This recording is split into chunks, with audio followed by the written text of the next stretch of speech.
Hey guys, welcome back to the 2 Cents Podcast. This is Yossi Bensoussan.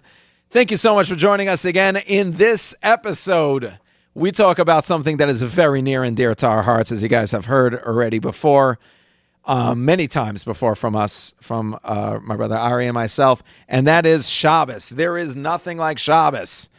We discuss the different aspects that we love so much about Shabbos, how it is that we go through a Shabbos, what we find so important to not only learn and teach on Shabbos, but the memories that we have not only growing up, but of being in Israel, of having our guests, the idea of shul, the idea of eineg. Just, we cover a lot in this episode. I'm glad you guys get to it. I just want to say a big shout out and love to our sponsor, Yad Lachem, who we're going to hear about later on in this episode. Yad Lachem is out there making sure that those who literally cannot keep Shabbos because of where they are get brought back into the envelopes of the beauty of a community that they can keep Shabbos in. We're going to hear more from Yad Lachem later on in the episode. Until then, enjoy the episode, guys. Hi, everybody. This is Ari Bensoussan. And this is Yossi Bensoussan. And this is the 2 Cents Podcast. Brought to you and powered by Meaningful Minute.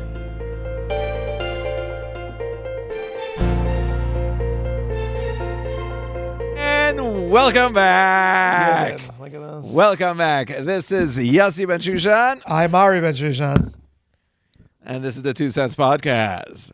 We're discussing today the awesomeness. Ari, I think this is I think one of the bedrocks of our upbringing. And I think it's one of the ones that we overlook a lot as far as the bedrocks of our upbringing. Because we didn't know, Yossi. Because we didn't cop know. it's a bedrock. We didn't. Who's supposed to know this? Yeah. Ari? And I think if you're going to look back into any person, and this is why I also get caught off guard, because let me just be candid here and vulnerable and open for a second to our crowd, to our audience, which is that, you know, when someone asked me, I was just talking to someone named Pesach Kron. I don't know if you know him. Okay. He's a friend. He's a Big friend of mine. D4 over here. Who's in?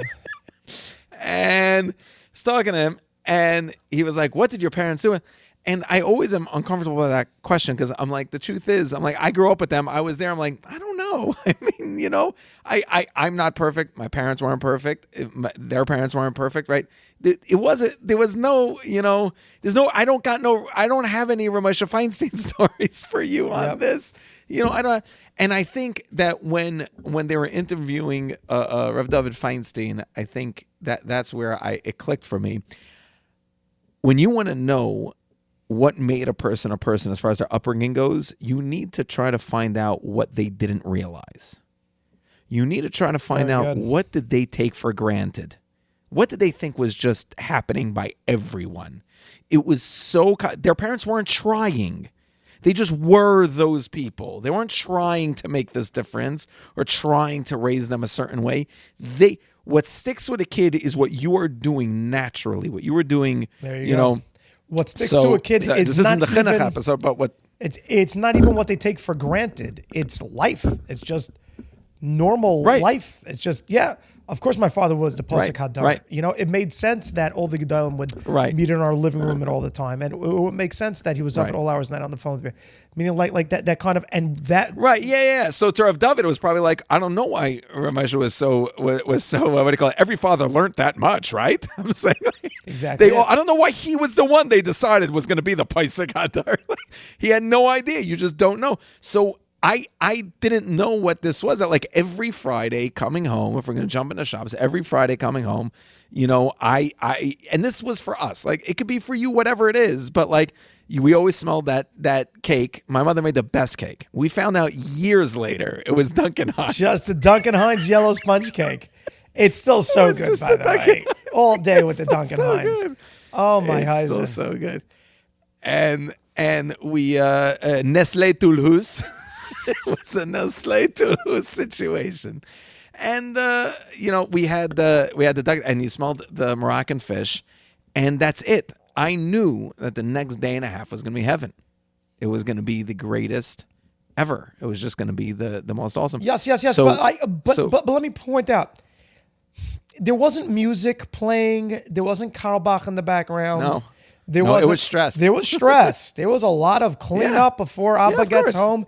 And when Abba got home, we stood there like people next to a marathon with cups of Gatorade for my father to run in and to like grab, because he came running in, especially by short Shabbos. He came running in from the train from Manhattan.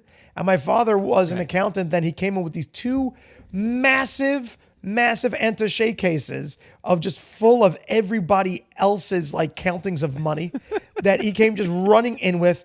He would throw them down. The whole house would go boom, boom, boom. And my father in 90 seconds would take a shower. He would shave. He would shave in the shower. Like, we're kind of sure, Abba, you shouldn't be doing that in the shower. Like the electricity going inside there.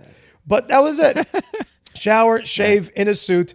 And yes, the most classic Splash on some Old Spice.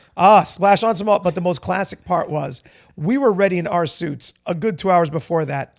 And my father would yell down the steps, "Guys, are you ready?" He ran by us. He ran by us. We're already in our suits. How more ready? We looked at each other like, are we missing something?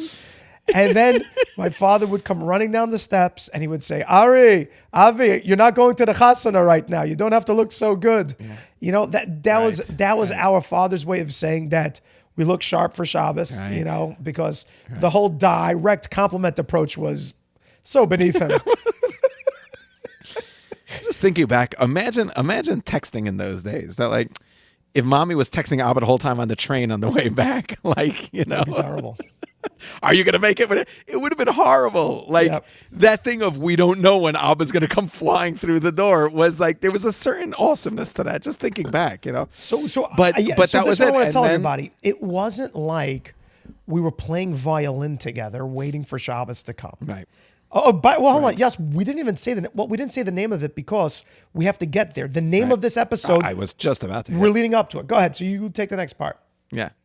No. So then he would come down and he would say that to us. He would ask my mother. This is. I think this is a joke. My father, like this inside joke. My father thinks that no one else gets but him. And he does it for everything. Does it by Bedikas Chametz also. Like my mother's been going crazy, like cooking and doing all these things. He's like, Ma, did you cook anything for Shabbos? He would always ask. He's like, did you get challahs? My mother, that was. Chapanash has been closed for 3 hours already. There's no chance of going anywhere to get anything. Arlene, did you buy challahs for Shabbos? It was, and my mother, God bless her, she would not get upset about it. She'd be like, yes, we got it. We have it. Everything's set up. Everything's ready to go. And I don't know. I guess for me, smell is a big thing. I remember the smells in the house a lot. My mother's nail polish, I smelled right then, right? She was always doing the... and Yossi, do you ever remember mommy getting her nails done outside of the house? No, never. No. She was doing it on her chair in the living room. On her chair. Which is like nowadays would be like this like, well, first of all, my parents had a chair. I think this is really more for the chinuch episode. My parents had a chair. It was their chair. It wasn't our chair. We weren't allowed anywhere near that chair. My mother had a chair, and she would sit on her chair. My father had the chair on the other side. That's big wingback chair, and she would do her nails there. But that's the thing, you know. I guess again, and my mother would ask us to do all means of Chilul Shabbos once her fingers were. She's just like, that's right. Could you turn on the fire, off the fire? Could you take this? No. He takes a chainsaw and just cut down parts of that tree. You know, I don't mean Chilul Shabbos. You know, it was before Shabbat. I mean that as a joke. But it was like anything that needed to be done within the next 10 minutes.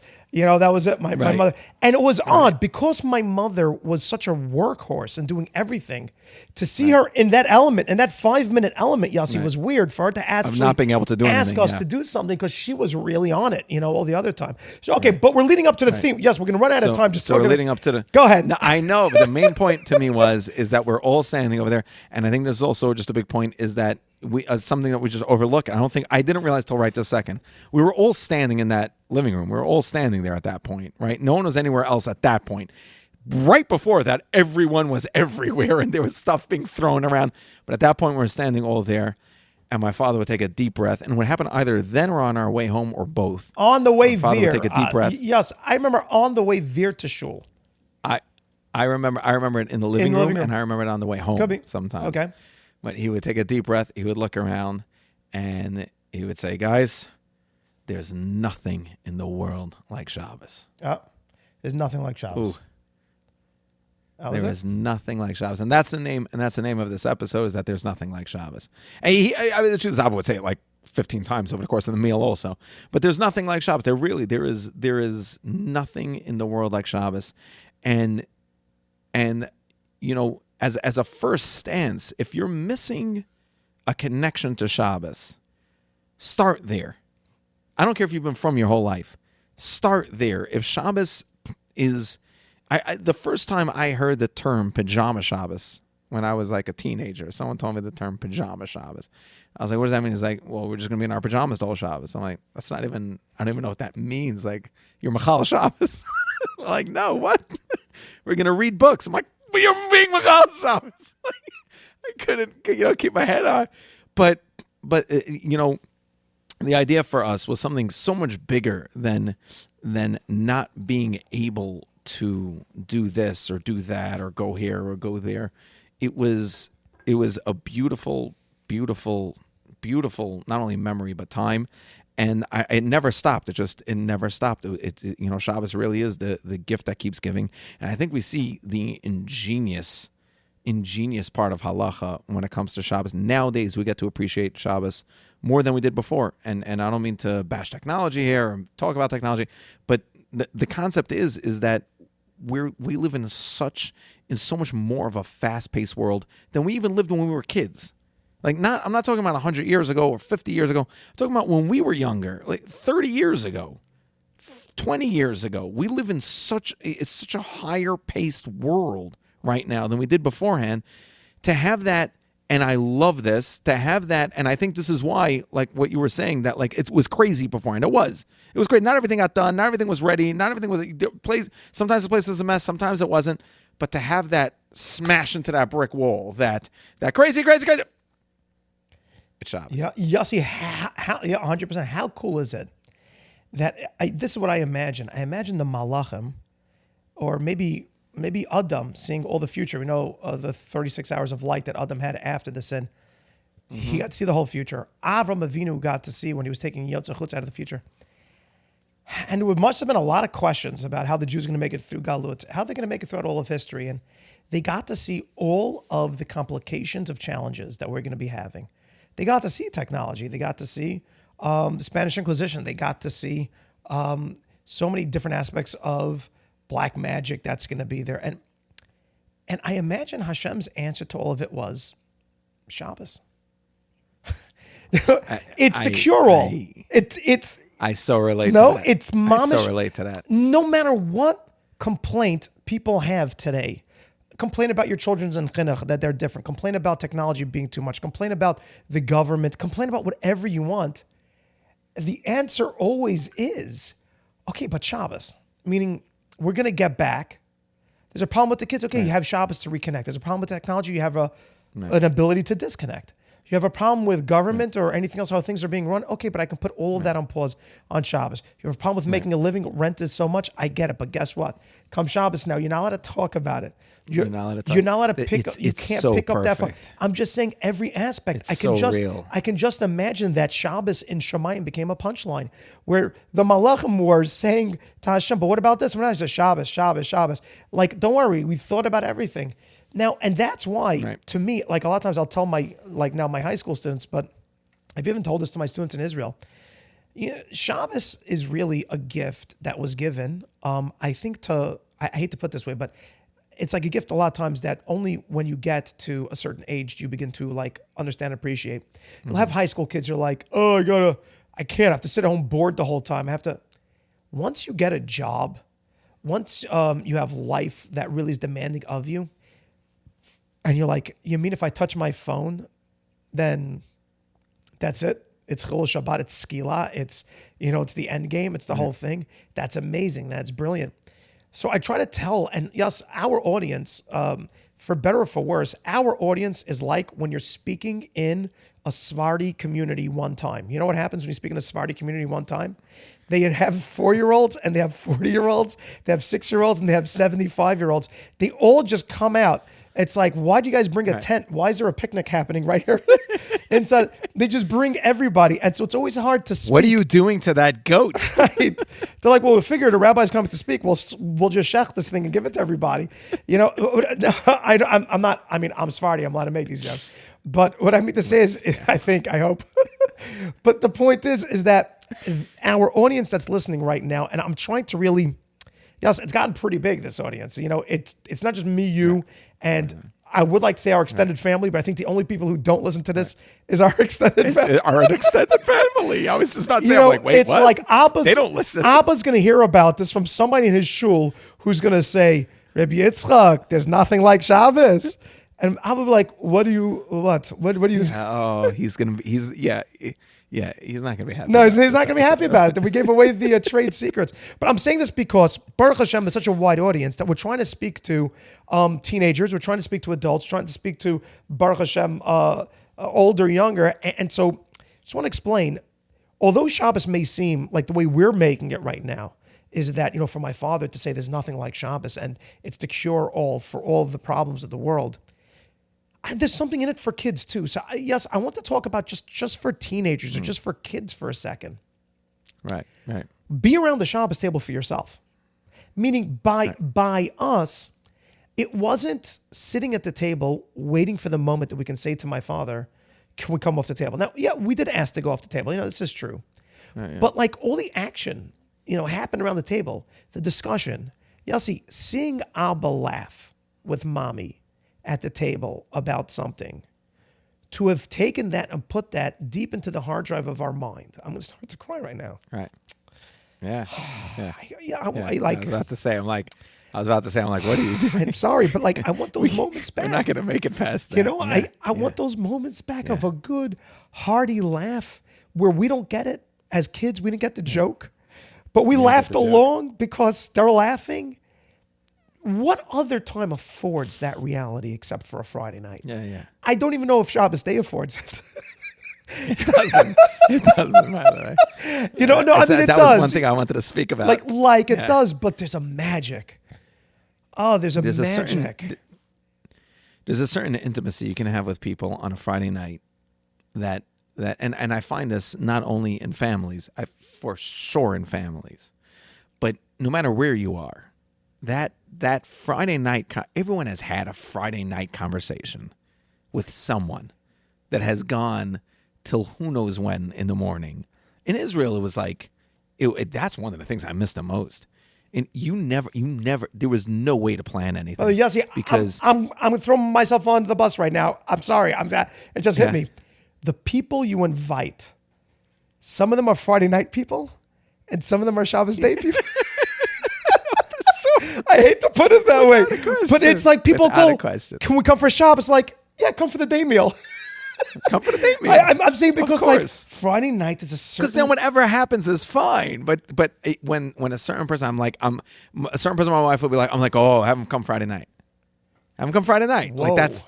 Whoa. Have them come Friday night. Yeah. So what you're saying, Israel, Friday night. Go ahead. Yeah. No, so you know, and it's one of the things I miss over there is that, like, you know, maybe you'll have a meal and it's what I'm going to call a flop meal, which is not an offense. It's not a, what do you call it? It's just the meal was fast, right? And again, guys, this is a personal thing. My meals take forever. They do. They drag on for forever. It used to drive me nuts. And that's not, I know. For instance, I know Rabbi Ari, I wasn't going to say anything. Rabbi Ari is very against that. It's not, that's a personality thing. I'm not saying that's what anyone should do.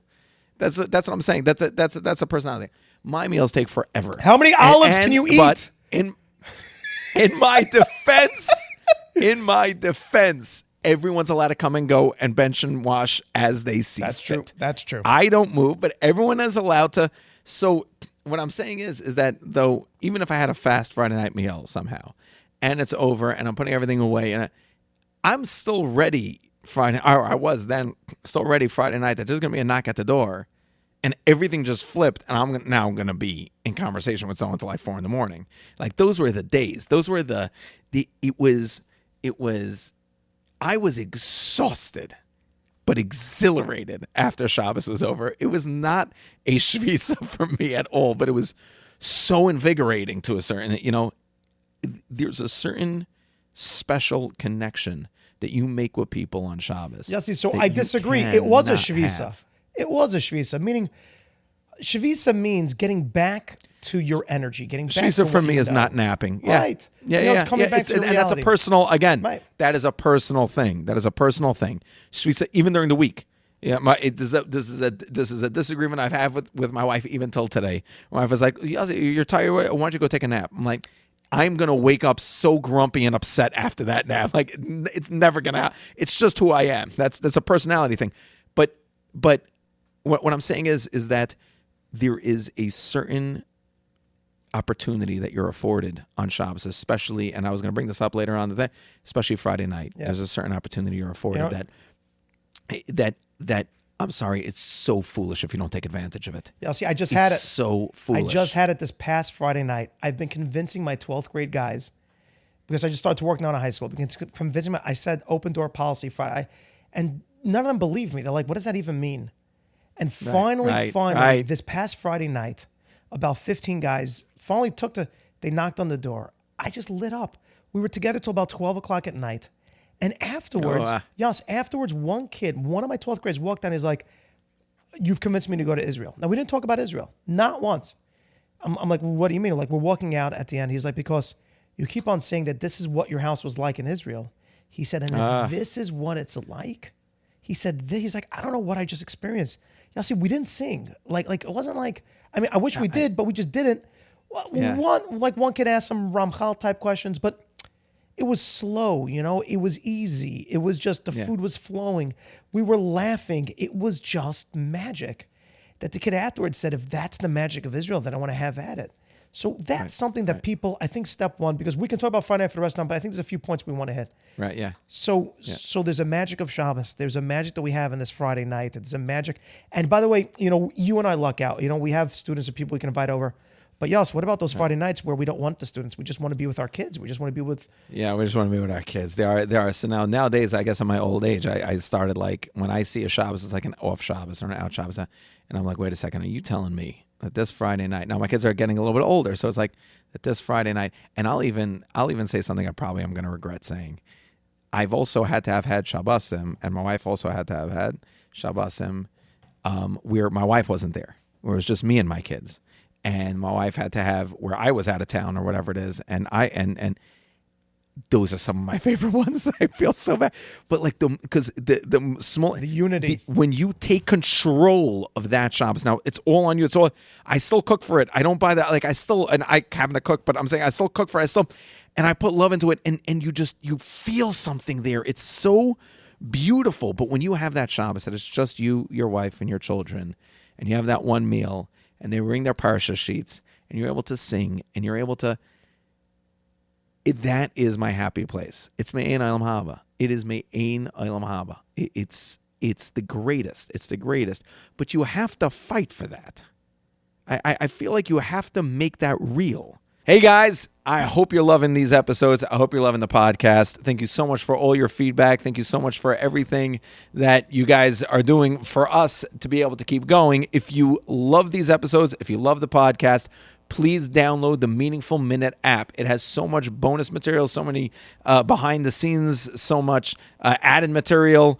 All these awesome things that they added to the podcast and the podcast page on the Meaningful Minute app. So go to any app store, your app store, the Play Store, or any of the other stores that you download an app from. Get the Meaningful Minute app. Hope to see you guys over there. To have a regimented Shabbos table, I'm not about that. I remember, I don't know if you remember this, Abba back in the day, for a Tekufa was wearing a Tishbekisha. I don't know where it happened or why. What happened? Did Mom buy it for him? Where'd that come from? No, I think Abba wanted it. I know. There you go. I was about to say. Our brother-in-law got one, and Mommy liked the way it looked. It looked chashuv, and Mommy felt Mufasa. Rabbi Kadosh. That Abba has to have that. There you go. Right. Reb Shlomo Kadosh bought it for him, and he wore it. I don't know whatever happened. My point is that to me was a little bit like, instead of me wearing my hat and jacket at the meal, like I have a special, my kids know I have a Shabbos sweater that I wear at the table that I like to wear, and And I remember taking my father's shoes off and putting on his slippers underneath the table, like the little kid would go untie his shoes, take them off, their biggest shoes ever, and put on his.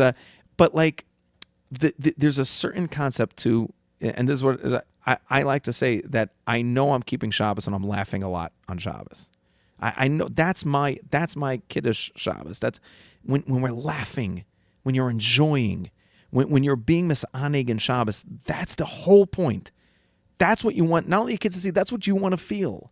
Whatever you have to do, barring getting drunk out of your mind or some stupidity, but whatever you have to do in order to look forward to sitting at that Shabbos table. And the Shabbos table is the crux of it.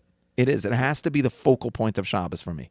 Shabbos table is the focal point of Shabbos. But I want to bring up something further. I don't know, Ari, if you've ever had to do this. I had to do this, I think, maybe twice in my life.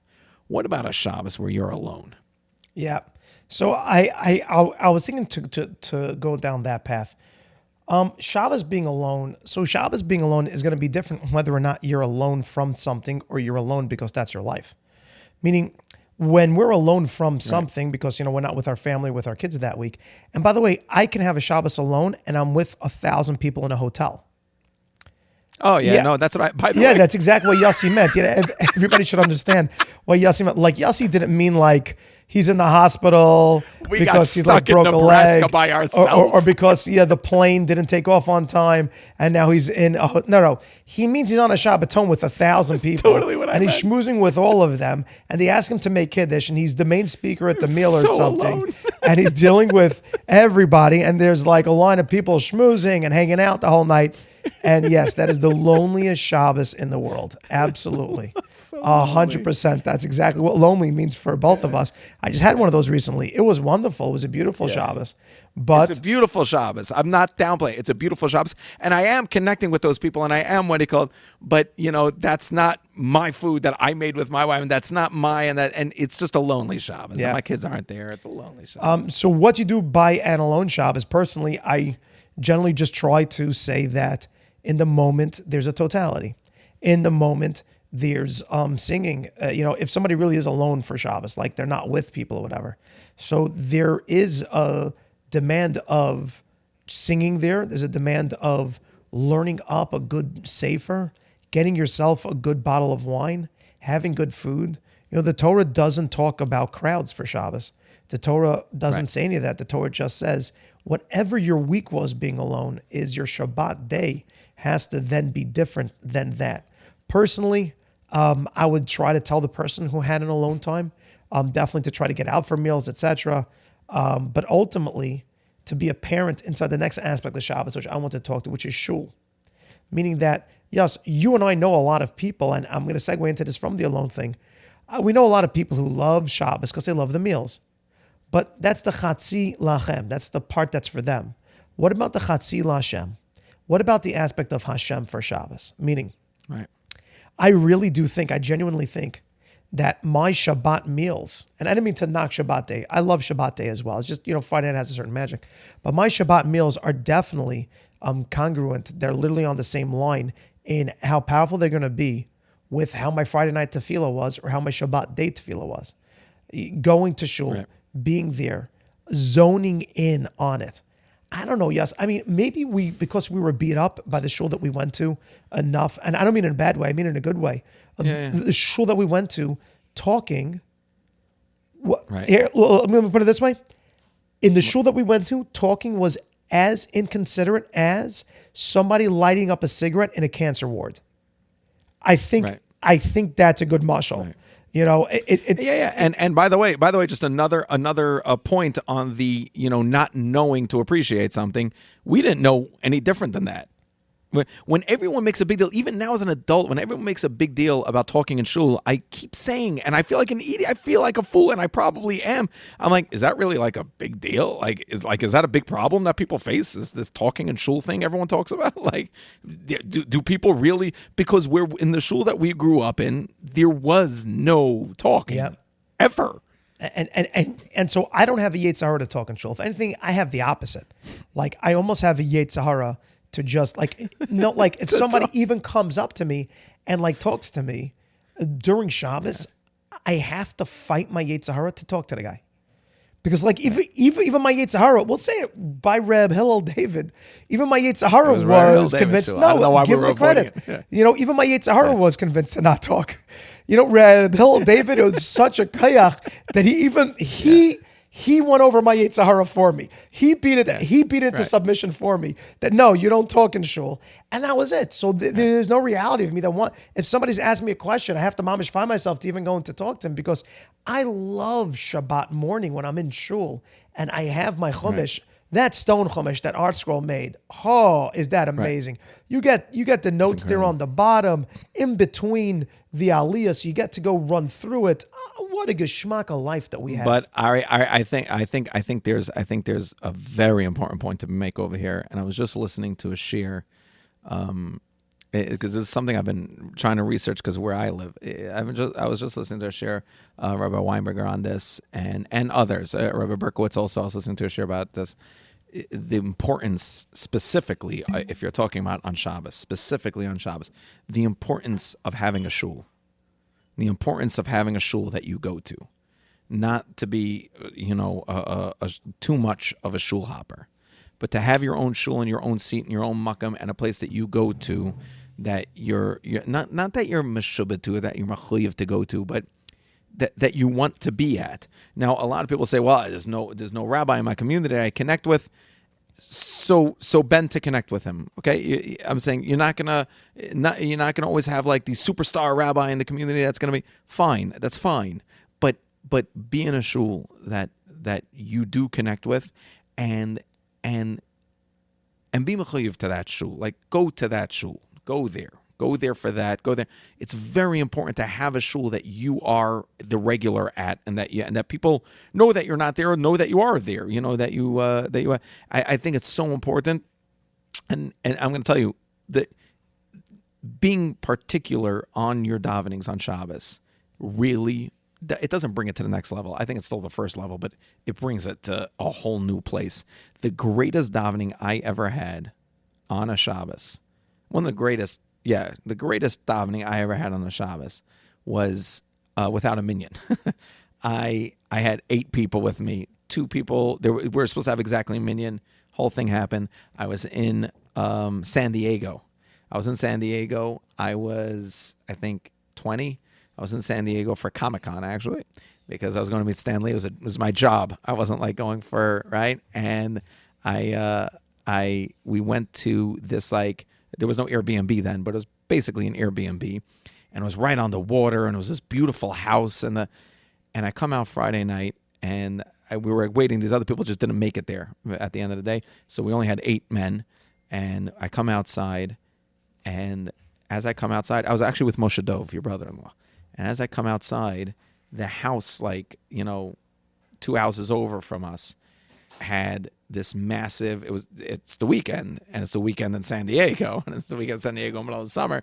They had this tremendous party going on their porch, on their back porch, and it's a tremendous party. I'm talking about dozens and dozens and dozens of people. Like someone rented it out to make this event, and we're looking, and there's dancing and music coming from there and all these things, and I'm looking, and we started singing Kabbalah Shabbos. Now again, I was with a Deutsch, so my Kabbalah Shabbos was gorgeous. Right.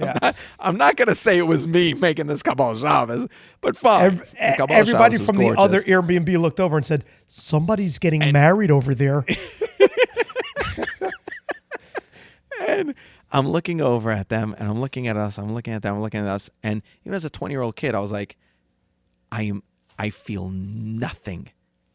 I feel nothing towards what's going on over there. Like in our heads, that's the party, right? And especially now that's the party. I felt so bad for anybody that was not on our porch. I felt so bad for any, and that moment was such a defining moment for me in my Kibbutz Shabbos, because I sat there and I finally chose to fully be in that Kabbalah Shabbos. I was like, Rabban Shalom, this is amazing. This is amazing. It's so much better. It was so much better. And to get to that place, you need, not that I was on a level, I'm saying to get to the place where you realize you have to have your Shabbos set. It's not just a fly in, fly out type of a thing. Maybe I'll go, maybe I won't go, maybe I'll show up for Musaf. Maybe take it seriously. Take it, because your meal is different after your davening was different, and your davening after your meal is different after your meal was different, and so on and so forth. You end up with a Motzei Shabbos that you're on a high from. So yes, I want to talk about the taking it seriously just for a minute, because I think that for the last little bit here, I think we should go through a Shabbos just from beginning until end, like even from Friday, like what it looks like. So we'll go through that in a minute. But taking it seriously, in my mind, also means paying attention to what the halachos are. Meaning that, you feel really good. You feel really good when you're doing things differently on Shabbos, when you didn't do borer because you knew what borer was. That instead of just saying, yeah, I'm the guy who opens up cans, or I'm the guy who opens up, you actually look into it. It's so easy to look into. You don't have to go a whole shiur. Just Google it.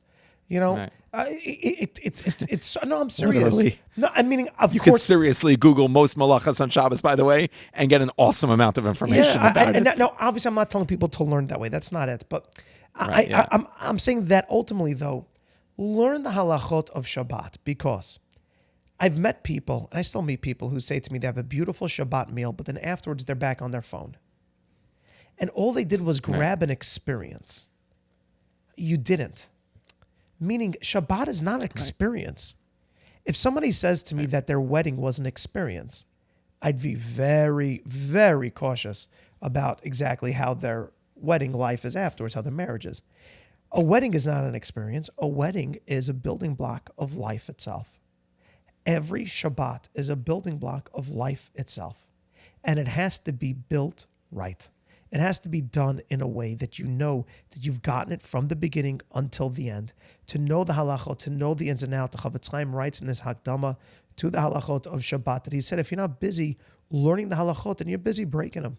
Because you really do have to know. So that's another aspect to make your Shabbat great, would be actually to go and to look them up, to get a beautiful sefer on it, to teach it at the table with the kids. Hey guys, want to take a break from this episode for 1 minute just to talk to our favorite guest, our only guest, but our favorite guest on this podcast, Harav Nissan Algans. Rav, how are you? What's doing over there?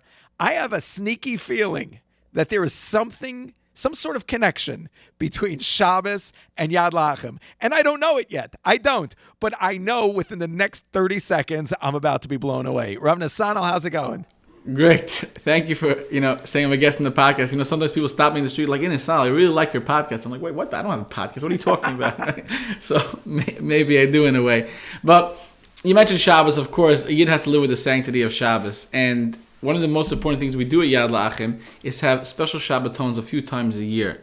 You see, when you have a woman and a child that comes from our village, one of the most difficult things they face is that they're alone. Hey, someone else is the same matzav as me. They need to feel that connection. So what we do is we have a Shabbos in a special place, maybe in the mountains, the Galil, and the women come there with the children, 30 to 40, sometimes even 100 women and children, and we have educators and speakers, and the most important thing, they light candles. It's really beautiful scenery. One of the most beautiful things is that they see they're not alone, that people who struggle and people are back together, and they come together with the Yiddishkeit. Right. Happens to be, it's not a cheap. That's what I was about. That's really what I was about to say, was that I think that's doubly beautiful, because not only is it integrating them back into Shabbos, integrating them back into things, but to spend Shabbos with people who have been through the same ordeal or a similar ordeal or a relatable ordeal must be so just unbelievably elating for them, just really Shabbos-tic for them. Yeah, it really is. For many of them, they said they haven't lit candles in so many years. We think about ourselves Friday night, right? Whether it's the women are lighting candles and the father coming home and benching the children and sitting down to a Friday night table, and we sometimes take it for granted because we grew up this way. And then we have a Shabbos that we really appreciate the beauty and the sanctity. And I think, in a certain sense, when you think about what are you doing by actually saving some person, what are you making happen? And this is what you're making happen. You're making happen a Jewish life, a Jewish world. Like we say, save a world. We always talk about it. That's really what it is. That's amazing, Rav Nissanel. Honestly, yeah. Are you going to be able to do Friday night this week the same? So but my angle is that I know how much one of those Shabbatonim cost, especially in Israel. And it's so much having all those families and having everything else there. And it's so necessary. So please, our listeners, let's get a Shabbaton going with a big banner of 2 Cents Podcast all across it. Please go to saveaworld.org and let's get them to have the most lichtige Shabbat that they've ever seen, ever. Reb Nisanel, thank you so much. Amen. Thank you very much. Yes, we have, I think, about 10 minutes left to this episode, maybe a little bit more or less. But I just want to say this. A little less. So let's go through this quick. Let's make a great Shabbos for everybody. Let's do it. Friday. So I like to go out with the kids. I like to take them to go shopping. Baruch Hashem, my wife obviously is doing the lion's share of the shopping. That's not it. Or actually, Instacart is doing like a lion's share of the shopping. But I like to go out and I like to go to a store. I like to buy something specific. I like to take the kids. I like them to see me getting excited. That doesn't mean you have to buy everything for the kids. Most of the time I'm saying, no, you don't need that for Shabbos or whatever. I'll buy them one candy or two, but I'll find a wine or I'll find some kind of a meat that I want to like smoke or throw on the grill. Something along those lines, or just find some deli, something along those lines. I like to prepare Shabbat that way. And then I like to get home. I like to have the kids clean up the house as much as they can. A, to have a clean house, but B, for them to also feel the responsibility of it. Guys, it's Shabbos soon. Let's go. You bring up your kids that way. Eventually, they're going to get into it. Yeah, they'll complain. My kids complain too. But you help them. You get involved. Personally, I don't force my kids to go to shul up until they're ready to go to shul. And how do I know that they're ready? The answer is they come and say to me, Abba, can I come to shul with you on Friday night? And I generally, in the first year they ask me, I generally say to them, no, because we have too much fun at shul and I don't want you there ruining it. Like I kind of like, it's a cool place. And which, by the way, I've been to Rav Lebhar Shul. I've been to Magen Avot. It's actually true. It really is a lot of fun. It is way too much fun to bring kids Hashem, with you. The singing and everything else. Just to let Abba, can you just let me have my shul? And like, I would love to say I'm doing that from chinuch. I'm doing it from a selfish thing. But my kids have picked up to be like, but we want it like the same way. Like if you go to a Sheva Brachas in the middle of the week, they're like, oh, we want to go with you. Yeah. So it's the same thing. So they get dressed up. They're ready to go. We go over to shul, have a nice Friday night, schmooze with people afterwards, have a nice walk home. Now we just moved. So I have about a 10, 12-minute walk home. And we're doing Pirkei Avos on the walk home now. The kids walk the Pirkei Avos and we discuss it. It's nice. If you're not doing that, schmooze with the kids. Abba used to walk home with Freilach to schmooze with him. We enjoyed that because it made us feel big. But then Abba would schmooze with us on the way home, and we would laugh. That's, to me, a very important part because that is a good buildup for the next part. You walk into that house. You walk into your Friday night house. You got to walk in like you just won the lottery because you did. You have to, and so have your kids make you happy enough on the walk home. You walk into that house, that good Shabbos or Shabbat Shalom that has to come out of your mouth. It has to warm up the entire environment. I don't care if your wife is sitting on the couch and the house is not prepared. Should I say the Abraham? No, I shouldn't. You can't. I was just thinking. I'm not gonna say it. You can't. But you could say it without. Well, you said that. Yeah. I mean. Have I used this story? I was thinking about that story today. You should know. Yeah. I don't know. I think we did it, by the way. Yeah, we didn't I think say we the said name. it already. I was thinking about that story today, and I was thinking about it because we have Hanukkah or whatever around now and everything. I just I wanted to even perm whatever. I'm saying not everything's ready. Not everything. It's never gonna be. Your job is to still walk into that house and yell out. Good Shabbos. Yell out Good Shabbos. If stuff are ready, great. That's your job. If that's stuff your job. Ready, it doesn't you matter dance who with else the did kids, there. or you sit down and read a great sefer, open up the mishpacha. Until then, the writers may not be what they used to be in the mishpacha, since certain writers have. But whatever is passing today is good Jewish writing. I'm sure is there, and so you get. You get in it, you get on Friday night, and you sing Shalom Aleichem. Now, sometimes your wife and kids are there at the table, sometimes they're not. Don't put a pressure. Sometimes they're not. Sometimes they're not. That's it. That's it. I like having my kids there at the table. But if they're not, okay, so they're not. I also do. Everyone does. Everyone does. But you know what? It starts with you. It's what you just said. When you say to your kids, I don't want you coming with me to shul because I have too much fun over there, and if you're going to ruin my fun, it's the same thing. Like, I have to work on this also, but like, we have to be like that. It starts with you. If you run up to the front of that table and start singing and dancing, if you really want the table to look a certain way, you should do it. Right. Do it. They'll learn to do it. They'll learn to do it from that. They'll get excited too. But if you walk in and this isn't. Has anyone seen who took? Then it's just much. Then that's what it is. Then it goes with you. And the Yetzer Hara. The Yetzer Hara is Rabbi Berkowitz, Rav Usher always used to tell me this. Abba says this all Abba the time. Would say this all the time. Do you remember? That's Abba right. was very big into this, where he would stop us and hold my hand and say, the Yetzer Hara is salivating on a father walking into his house Friday night. You'll see he's fighting us. Salivating. We're not going to let him win. We're not going to let him win. It is his bread and butter. That big Avera you think you did, that big mess up, that big that all that stuff you think you did, it is nothing compared to you walking into that house. He's waiting. He's licking his chops waiting for you to walk into that house. And I'm telling you, he prepared for you. He prepared for you all week to walk into that house. When you walk in, he is ready to go. You need to be ready to go also. So Yossi, you need to be ready to go. The next time a father walks into the house and the whole place is clean except for some kid's backpack or a piece of Lego on the floor, and you're like, who left this here? The Yetzer Hara left that there. And it was none of your kids. It's exactly. He materialized in your house and put it on the floor, waiting for you to walk in to trip you up. That's exactly what happened. It's for sure, without a question. That's exactly what happened. 100%. That's exactly what happened. And then, okay, so literally exactly what happened. Keep on going. So you get into that, you start to sing, the kids will show up. And then, you have your singing and... But hang on, just not passively aggressively. Right, of course you really start to sing. You really start to sing. You sing, you laugh, what do you call it? Everyone's going to walk into that room that you're doing that and be like, is everything okay? And be like, I'm having an awesome time right now. I'm having an awesome time. I'm reading this thing. I'm invite them in. Invite them. Call them. They don't want to come. Keep calling. They don't come. It's fine. Keep going. Absolutely. You gotta keep going. Absolutely. And then keep going. And then you get into the meal itself, and you make kiddush. You bench the kids. You wash your hands. You sit down with the bread, and then you just get into it. And then again, we have this Norman Rockwell picture in our mind of what the table is supposed to look like. No, right. I'm telling you, Rav Moshe Feinstein's table didn't look like that. The Chayz of Lublin, Rebbe Ovadia Yosef, I'm saying like Gedolim's tables were rowdy. Kids were knocking stuff over too. That's just the way that it went.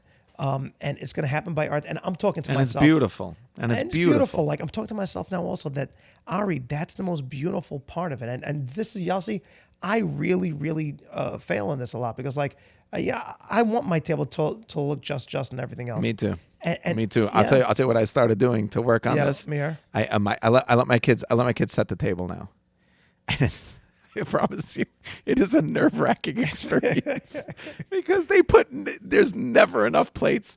They never finish putting out forks. It's like whoever's in charge of forks will only put out 6. That's it. It could be 15 people at the meal. There's 6 forks on that table. And they put their projects on the table, like their Shabbos projects and all these things on the table. But you know what? You're allowing other people into yours. You can't ask them to be there if you're not leaving room for them to be there. It's impossible. Yeah, and I always tell myself, just look at it like you're a guest. Like if I would come to a guest and see all the kids' projects lined up on the table, I would be like, that's the most beautiful thing I've ever seen in my life, Right. Beyond the nice stuff you bought. And so yes, we have like just a minute or two left. Let's just finish. You get through your meal, you schmooze with your kids, have a good book. We're going through the Golem of Prague right now at our table. Or Navi, or just different things. Laugh with your wife in front of the kids. Laugh with her. Let the kids in on the joke with her. Just do that. Ari, wear earplugs if your kids are chewing too loud, and just keep on. and just yeah, but no, it's a good. This isn't a Shalom Bayis article, but it is. I'm telling you right now, some of the greatest memories kids have of their parents is watching them talking to each other at a Shabbos. And some of the worst memories, watching them talking to each other. Yeah.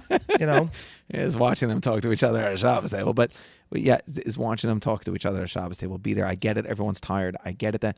But push through, because if you make this a norm, it's the greatest. It feels so good. It feels so good. And then you complimenting the food. It comes to dessert. It comes to afterwards, chilling with the kids on the couch. Don't push them so much to bedtime for the older kids. Tell them a story. Read a book. Schmooze about life itself. Go for a walk. Afterwards, sometimes, these type of things. That's beautiful, yeah. The next day you wake up, have a coffee before shul, go to shul, enjoy yourself at shul, let the kids enjoy themselves, come home again with a big good Shabbos at the table, an enjoyable time at the table, less pressure, more joy. Going through the afternoon, you shluff, you learn, but it should be pressure-free. And something along those lines is the kind of Shabbat that Hashem vayonach bo b'yom hashvi, that Hashem himself, he had a menucha. And just to finish off, Berkowitz would always say, vayonach b'yom hashvi, that Hashem rested. He quotes Rashi that basically Hashem doesn't have to rest. Hashem doesn't have a guf. Hashem doesn't. Hunach, Hashem rested so that you can learn menucha, so that you can learn what it means to shut out the rest of the world. Yeah. And that Hashem himself did something that was incapable for an infinite being, so that we can learn the glory and the joy of the day. All right, Yos, do you want to sign off saying anything? Are we good to go? Let me hear. I'm just gonna sign off with Zohar brings down, because we mentioned a lot about Shabbos. We didn't talk about Shabbos though. And which was the point. The point was to mention the practical side of Shabbos here. But I just want to say, let's just, if you're struggling, and a lot of times the reason I've never met, I'm barring extreme trauma, I've never met anyone who breaks Shabbos because Shabbos is actually too hard. I've never met that person because Shabbos is too difficult, or because their distractions are too high. It is a very big difference. Well said. A person who knows how to appreciate Shabbos, knows how to. So a lot of us struggle with self-confidence and or ego, and that plays a role over here. The father who comes home and is all upset. The mother who the table's not perfect, right? This is all ego. What we need to realize is what Shabbos, the message of Shabbos, the tzinar that opens up in Shemayim and comes down b'shefa on Shabbos, is the idea that you are enough. You are enough. The Rabbeinu Shalom finished creating. The world is enough. It is perfect. Why did Hashem stop after 6? He couldn't stop after 5. He couldn't stop. Because that's when Adam was created. The Zohar brings down, that was when Adam was created, and the Rabbeinu Shalom said, now I got to stop. I got to stop and sit with this guy. This is amazing. And that's what we are. You're incredible. You're amazing. Shabbos is the proof of that. To take Shabbos and twist it into this honoring ourselves thing, it's so silly and it's so backwards. Shabbos is the time where we sit and we remember that the Rabbeinu Shalom is with us, and he created me awesomely, created me perfectly, created me with everything that I have, everything that I am. And this is my day to sit down and just realize I don't need to do anything more. I don't need to do anything less. I just need to exist in this moment. Shabbat Shalom, everybody. Shabbat Shalom, everybody. All right, yes. So, thank you so much for listening. I'm Ari Bensoussan. I'm Yossi Bensoussan, and this is the 2 Cents Podcast. Thank you so much for being with us today, guys. Thank you to Meaningful Minute, and Shabbat Shalom. We should all make Kiddush on the entire world. Amen.